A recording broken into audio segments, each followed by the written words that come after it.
नमस्कार मित्रांनो, माझी शाळा माझे कार्यालय या आपल्या यूट्यूब चॅनलवर आपणा सर्वांचं मी बसवेश्वर आखाडे हार्दिक स्वागत करतो.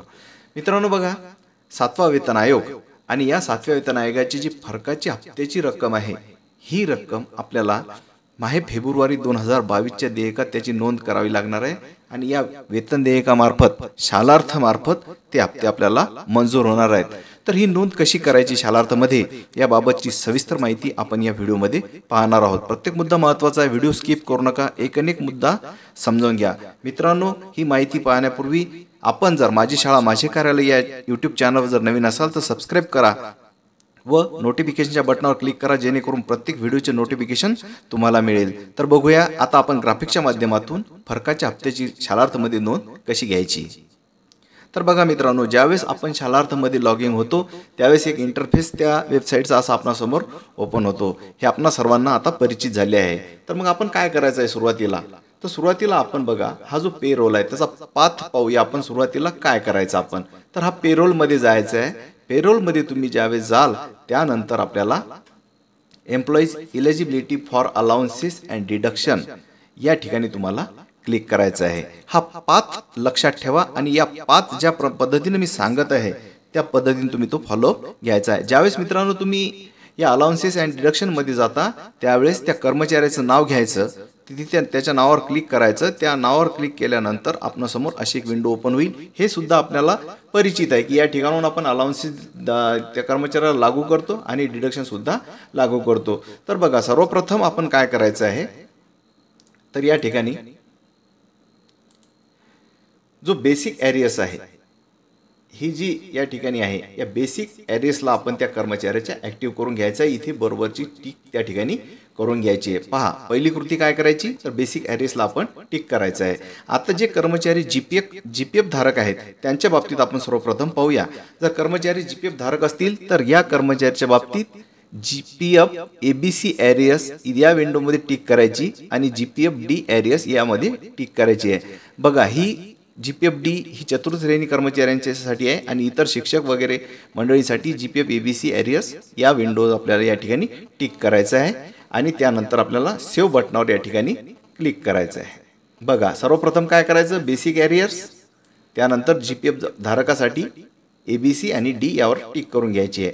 आता हीच आपण आपण जे एनपीएस धारक आहेत, डीसीपीएस धारक आहेत त्या कर्मचाऱ्याच्या बाबतीत पाहूया. तर यांच्या बाबतीत काय होईल, या ठिकाणी बेसिक एरियर्सवर तर आपण टिक करणारच आहोत, पण सोबतच आता या एनपीएस धारक जे शिक्षक आहेत, कर्मचारी आहेत, त्यांच्यासाठी या ठिकाणी बघा एनपीएस ईएमपीआर कॉन्ट्रीब्युशन एरियर्स आणि एनपीएस ईएमपी कॉन्ट्रीब्युशन एरियर्स या दोन्ही ठिकाणी आपल्याला काय करायचे, टिक करायचे आहे. म्हणजे त्यांना ही गोष्ट लागू त्या ठिकाणी करायची आहे. एवढं झाल्यानंतर पुन्हा या सेव्ह या बटनावर आपल्याला काय करायचं आहे, मग क्लिक करायचं आहे. या पद्धतीनं आपण हे अलाउन्सेस त्यांना या ठिकाणी आणि डिडक्शन लागू केलेलं आहे. बघा, आता हे झालं, लागू करून झालं. यानंतर आपल्याला काय पाहायचं आहे, आता हे प्रत्येक कर्मचाऱ्याच्या बाबतीत तुम्हाला या ठिकाणी शालार्थ प्रणालीमध्ये जाऊन करावं लागणार आहे. ज्यावेळेस तुमचं सर्व कर्मचाऱ्यांच्या बाबतीत या पद्धतीची कृती पूर्ण होईल तदनंतर मग आपल्याला काय करायचं, आता डिडक्शनचं आपण पाहूया. तर मग आता हे डिडक्शन करत असताना आपल्याला काय करावं लागणार आहे, बघा, सर्वप्रथम आपण पेरोलवर जायचं. पेरोलवर त्या ठिकाणी गेल्यानंतर एम्प्लॉईज इन्फॉर्मेशनमध्ये जायचं आहे आणि एम्प्लॉईज इन्फॉर्मेशनमधील जीपीएफ डीसीपीएस एनपीएस एरियस ही टॅब जी आहे यावर आपल्याला क्लिक करायचं आहे. आता आपण बघत आहोत की डिडक्शन कसं करायचं. तर बघा, ज्यावेळेस तुम्ही या पद्धतीनं कराल त्यावेळेस नंतर मग काय, तर या पद्धतीचं एक पेज आपणासमोर त्या ठिकाणी ओपन होईल. बघा, आता या पेजवरच आपल्याला ही कृती जी आहे आपली इन्स्टॉल जे 7th पेज जे आपले जे हप्ते आहेत त्याचं जे दाखवायचं आहे आपल्याला, ते या पेजवर आपल्याला ते काम करावं लागणार आहे. तर बघा, या ठिकाणी करत असताना सर्वप्रथम जे आहे या ठिकाणी कर्मचाऱ्याचं नाव तुम्हाला सर्च करायचं आहे. बघा, या ठिकाणी तुम्ही कर्मचाऱ्याचा शालार्थ आय डीचा वापर तुम्ही करू शकता. या ठिकाणी शालार्थ आय डी टाकल्यानंतर या सर्च या बटनावर तुम्हाला क्लिक करायचं आहे. ज्यावेळेस तुम्ही सर्च बटनावर क्लिक करता त्यावेळेस कर्मचाऱ्याची माहिती या खालील विंडोजमध्ये आपोआप त्या ठिकाणी शो होते. बघा, ही कृती झाल्यानंतर आता आपल्याला जी डिडक्शनची खालची विंडो दिसत आहे या विंडो संदर्भात आपण माहिती या ठिकाणी पाहणार आहोत. तर सर्वप्रथम काय दिसत आहे इथे या ठिकाणी आपल्याला की 7 पीसी ग्रॉस टोटल एरियर्स बघा, जे 7व्या वेतन आयोगाची जी टोटल एरियर्स आहे त्याची नोंद आपल्याला या बाजूच्या विंडोमध्ये या ठिकाणी करायची आहे. तदनंतर इकडे म्हटलेलं आहे रिकव्हरी ॲज पर GR. आता हाही सुद्धा महत्त्वाचा भाग आहे. बघा, त्याची नोंद या विंडोमध्ये करायची आहे, रिकव्हरी ॲज पर GR. आणि त्यानंतर अतिशय महत्त्वाची एक गोष्ट या ठिकाणी आहे, इथे दिसत आहे लिहिलेली, की बघा first instalment done or not. हे बघा अतिशय महत्त्वाचा मुद्दा आहे. First instalment done or not, त्यापुढे येस ऑर नो. तर यामध्ये क्लिक करताना लक्षात घ्यायचं आहे की जर आपल्याला पहिला हप्ता जर मंजूर झाला असेल पेमेंट करून तरच त्या ठिकाणी येसवर क्लिक करायचं आहे, नाहीतर आपण या ठिकाणी नोवर टिक त्या ठिकाणी करायची आहे. जर चुकून येस झालं तर मित्रांनो बघा, तुम्हाला पहिला हप्ता या ठिकाणी मंजूर होणार नाही, दुसराच हप्ता त्या ठिकाणी ती सॉफ्टवेअर कॅल्क्युलेट करेल. म्हणून ही काळजी घ्यायची आहे. जर मंजूर झाला असेल तरच येसवर क्लिक करा, अन्यथा तुम्ही नोवर क्लिक करा. आता ही झाल्या या महत्त्वाच्या बाबी या विंडोजवरच्या. आता आपण प्रात्यक्षिक या ठिकाणी करून पाहूया. एक उदाहरणादाखल आपण एक उदाहरण घेऊन ते डिडक्शन कसं नोंदवायचं त्याबाबत आपण या ठिकाणी पाहूया. तर बघा मित्रांनो, साधारणतः तुमच्याकडे चार्ट तयार आहेत ॲरियर्सचे. जे ॲरियर्स आपण काढले आहेत कर्मचाऱ्यांचे 7 पेचे, तो चार्ट आपल्या समोर त्या ठिकाणी घ्यायचा आहे. मग त्या चार्टमधल्या महत्त्वाच्या बाबी काय असतात की 7 पेचं टोटल ॲरियर्स किती आहे, त्या कर्मचाऱ्याची नियमित कपात त्या ठिकाणी GPF DCPHची काही झाली आहे का. कारण 6% GPF बेसिक वाढल्यामुळं आणि 10% बेसिक वाढल्यामुळे DCPH त्याची कपात आपण नेहमी त्याच्यात केलेली आहे. ते त्या चार्टवर सर्व काही डिटेल्स आहे. आणि कपातीनंतरच्या वजावटीची येणारी ॲरियर्स, त्या ॲरियर्सचे आपण मग 5 समान भाग केलेले आहेत. तर आता हेच उदाहरणादाखल आपण घेऊया. समजा एखाद्या कर्मचाऱ्याचं 2.5 लाख रुपये 7 पेचा ॲरियर्स या ठिकाणी निघालेला असेल. तदनंतर त्याची नियमित GPFची कपात जर समजा किंवा DCPची कपात जर 50,000 रुपये झाली असेल आणि मग किती होईल, 2.5 लाखामधून हे 50,000 गेले या ठिकाणी, मग किती त्याचे 2 लाख रुपये त्या ठिकाणी जी कपात वजावटीनंतर येणारे ॲरियर्स त्या ठिकाणी आहेत. मग आपण काय केलं, या 2 लाखाचे समान 5 भाग त्या ठिकाणी केले.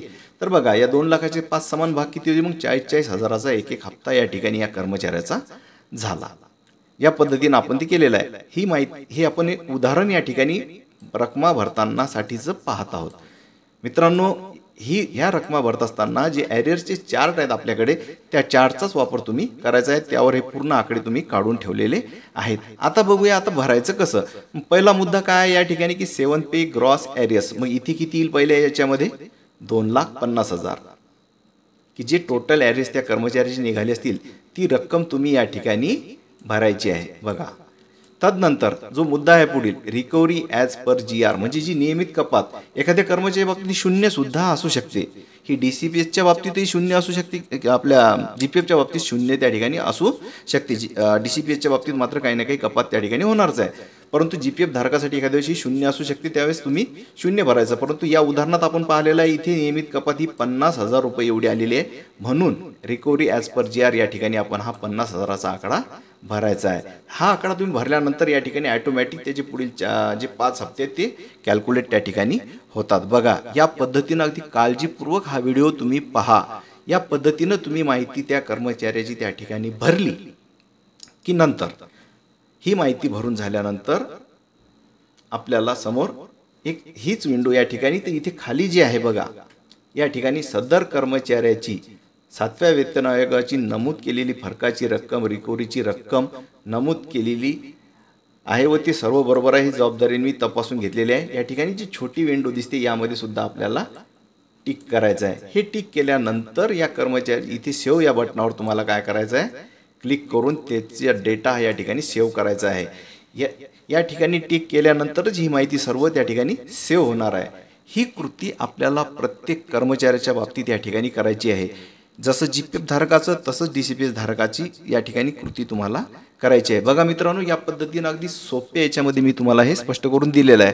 आता आणखी या उपर एक महत्त्वाचा मुद्दा आपल्यासमोर राहतो, तो म्हणजे कोणता. बघा की आपण त्या ठिकाणी बेसिक ॲरियर्स केलं. आपल्याला माहीत आहे की नॉन कॉम्प्युटेशनल ड्यूज अँड डिडक्शनमधून आपण बेसिक ॲरियर्स किंवा अलाउन्सेस वगैरे देण्याचं या ठिकाणी देत असतो.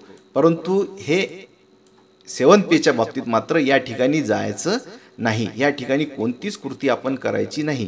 एकदा त्या ठिकाणी या ठिकाणी जे आपण कृती केलेली आहे की नाही, ही सेव्ह झाली म्हणजे येणार जे बिल जनरेट होणार आहे त्यामध्ये आपल्याला ते दिसणार आहे. या ठिकाणी मात्र कोणत्याच प्रकारची कृती आपण करायची नाही. ही माहिती होती मित्रांनो, अतिशय आवश्यक, अतिशय महत्त्वाची. याच पद्धतीची माहिती माझी शाळा माझे कार्यालय या आपल्या यूट्यूब चॅनलवर मी देत असतो. कृपया चॅनलवर नवीन असाल तर सबस्क्राईब जरूर करा व व्हिडिओ आवडला असेल तर लाईक करायला विसरू नका. धन्यवाद.